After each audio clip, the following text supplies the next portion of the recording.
Have you ever wondered pharmacology is such a vast science of drugs, and how is it possible to study this vast science of drugs if it doesn't have any classification, if it doesn't have any types, subtypes, if it's not divided in specific branches? Well, query of this particular point and much more will be covered in today's episode. So let's get started. Welcome all to IS Pharmacology Difficult Podcast. I'm your host Dr Radhika Vijay, MBBS MD Pharmacology, and this is the audio hub to get the best simplified basic tips, strategies, methods, and lots of ideas to learn better, understand better, and make your concept crystal clear if you really find and if there's a question hovering in your mind. Is pharmacology difficult? So lend me your ears for a while and let in the magic of knowledge. Now, pharmacology is described as a branch and science of drugs. It has all in all. I'm talking about in broadest terms. All in all, the two most important basic divisions. There are many, but we are talking in the broadest sense. The two most important basic divisions, or you can say two important heads or branches, and they sound quite similar, though they are very different. Well, that's not a riddle. I'm going to tell you the solution of this riddle also. The name of the branches are Pharmacodynamics and Pharmacokinetics. Now, to start with, let me tell you a super brief and one-line statement description for these two branches. Well, pharmacodynamics is what the drug does to the body. What the drug does to the body is pharmacodynamics. Second one is pharmacokinetics, what the body does to the drug. So I told you they sound so similar and they are so different. The meaning has totally changed. But tell me, does that make a complete sense to you all? Well, no. If you are a very beginner in this subject, I'm sure it doesn't mean anything to you, these one-line descriptions. Because you have just known what is a drug and what is the definition of all these things. So let us expand these statements. First of all, talking about the pharmacodynamics. Now, pharmacodynamics, again, how do we derive this term? Dynamis, D-Y-N-A-M-I-S, is a Greek word meaning power. So let me tell you in points, what does it cover? First of all, physiological or biochemical effects of drugs, and to be more specific, actually it's a quantitative study of biological and therapeutic effects of drug. That is the first point.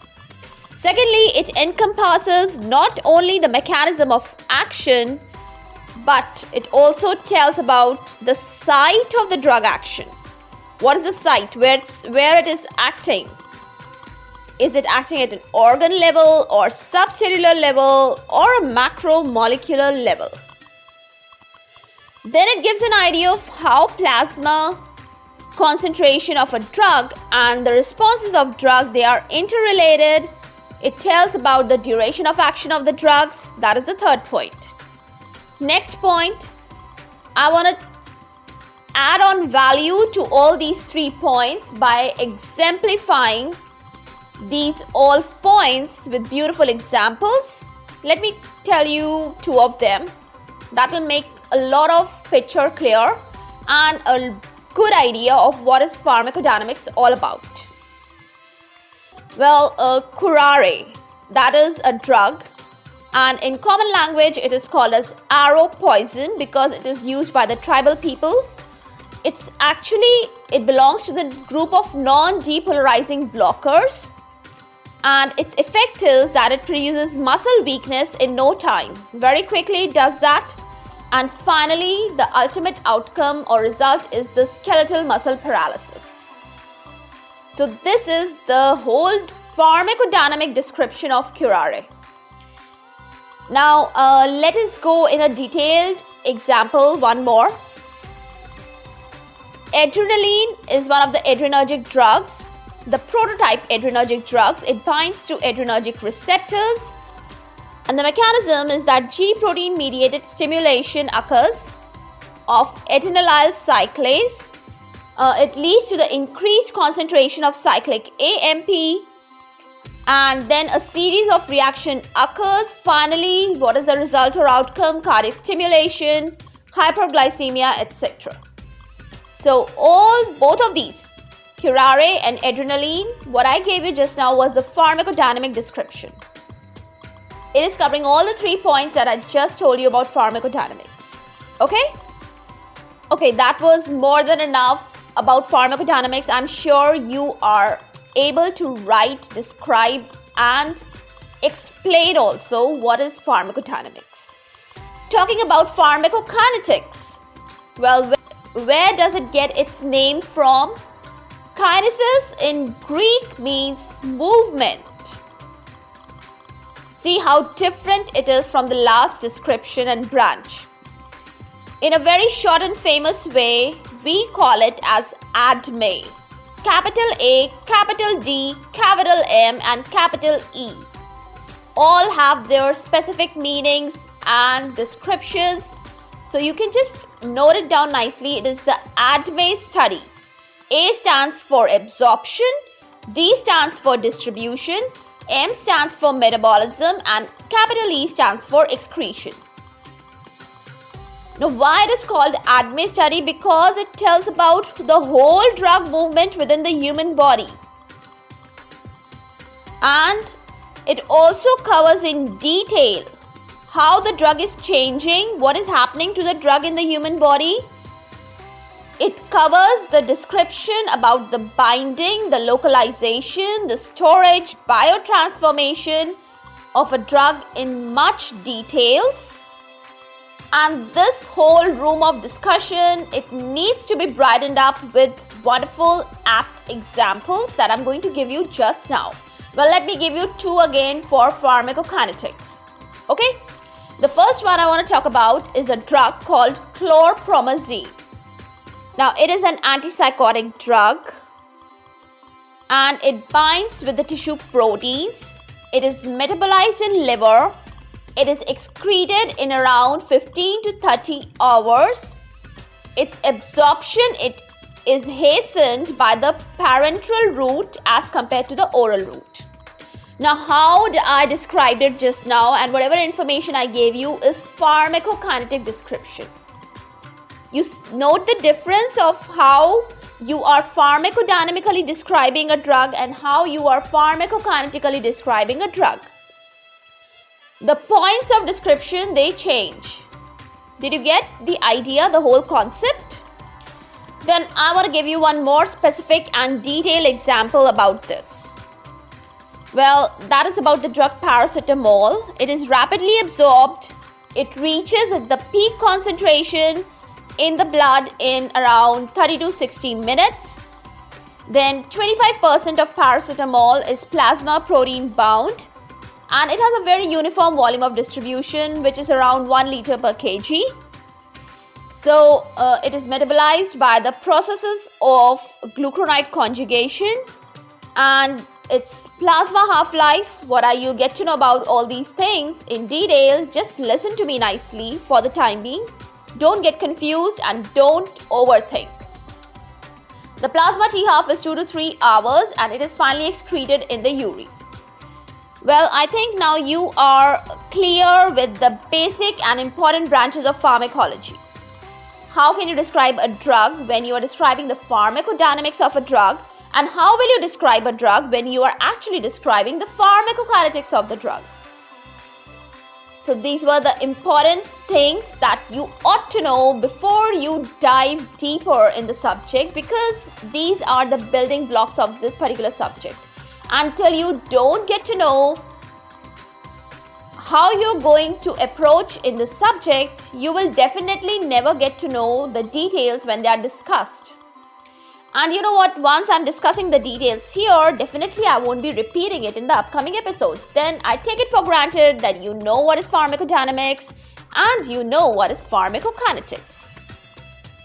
Okay, one bonus discussion point I'm gonna discuss with you, which is very interesting. It's the relation between the pharmaceutics, pharmacokinetics, pharmacodynamics, and pharmacotherapeutics.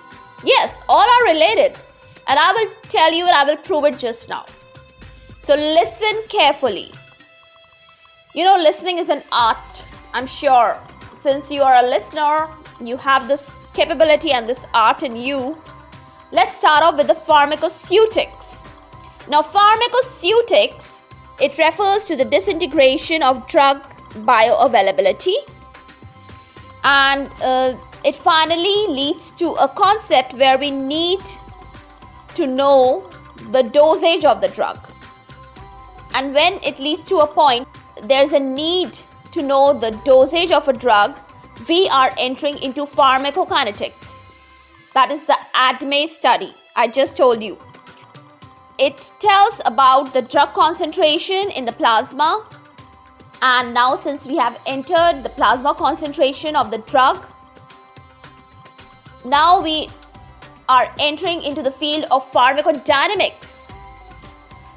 It tells about the drug receptor interaction.